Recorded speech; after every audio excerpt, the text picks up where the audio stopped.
Драги ученици, и уште еден систем на мерки кој се базира на десетичниот систем.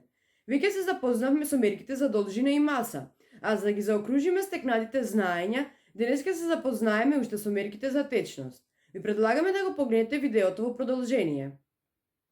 И по трет пат ќе се навратиме на десетичниот систем, меѓутоа овој пат тоа ќе го направиме кај мерките за течност. Ако кај броевите десетичниот систем го препознаваме по тоа што 10 единици прават една десетка, 10 десетки прават една стотка и 10 стотки прават една илјадарка, истото ќе важи и за системот на мерки за течност. Тука ги имаме милилитрите, тогаш 10 милилитри ќе прават 1 центилитар, 10 центилитри ќе прават 1 децилитар и 10 децилитри ќе прават 1 литар. Или во обратна насока.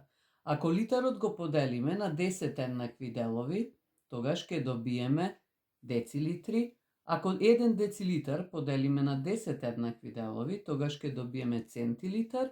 И ако центилитарот го поделиме на 10 еднакви делови, тогаш ќе добиеме милилитар. Да ги внесеме мерките во табелата. На крајот стојат милилитрите, пред нив се центилитрите, децилитрите и литрите. Пред да го внесеме бројот во табелата, ќе исцртаме колони, односно да замислиме дека овој број се наоѓа во табела. И секоја цифра од бројот е во посебна колона.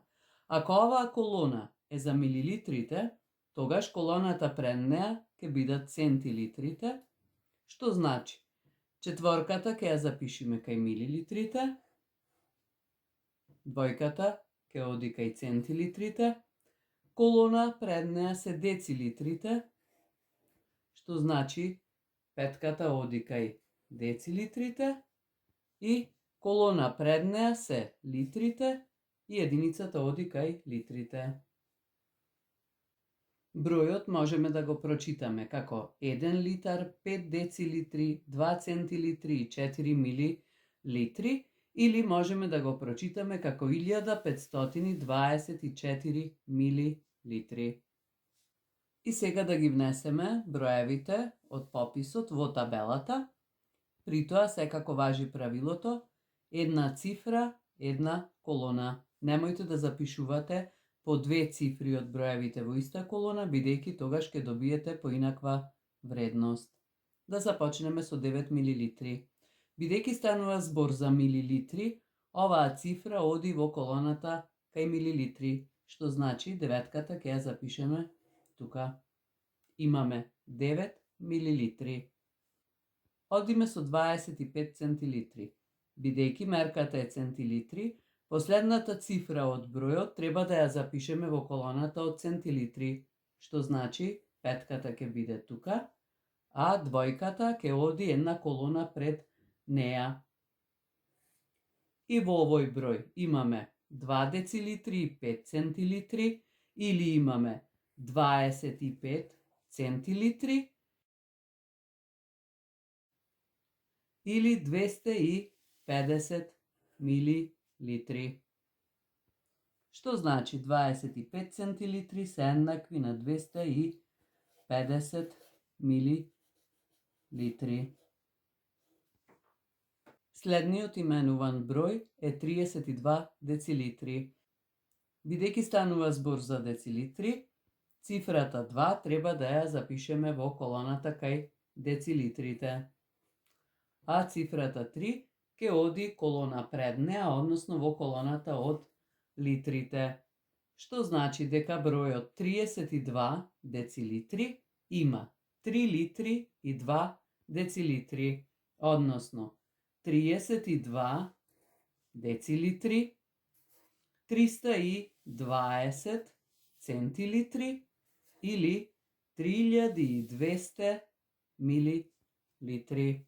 Односно 32 децилитри се еднакви на 3200 милилитри. во бројот 105 милилитри. Последната цифра стои во колоната кај милилитри, што значи тука ќе биде петката, пред неја имаме 0 и единица. 105 милилитри. 105 милилитри или тоа се 1 децилитар, центилитри немаме и 5 милилитри. 6 литри ќе ги запишеме во колоната кај литарот.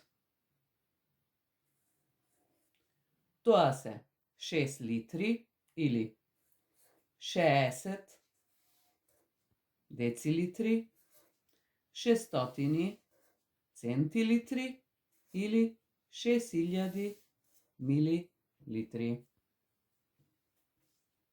Или 6 литри се еднакви на 6000 милилитри. Се надеваме дека табелите ќе ви помогнат полесно да ги разложувате именуваните броеви и да воочувате од кои помали мерни единици се составени поголемите мерни единици. А сега предизвикот за денешното видео. Направете листа од производи кои ги употребувате дома и запишете мерката за течност која е означена на нивната амбалажа. Тука, освен пијалоците и додатоците во исхраната, можете да ги разгледате и средствата за нега и хигиена. Сликајте што работевте, а фотографиите испратете ни ги за да ги објавиме на страницата од нашата училница.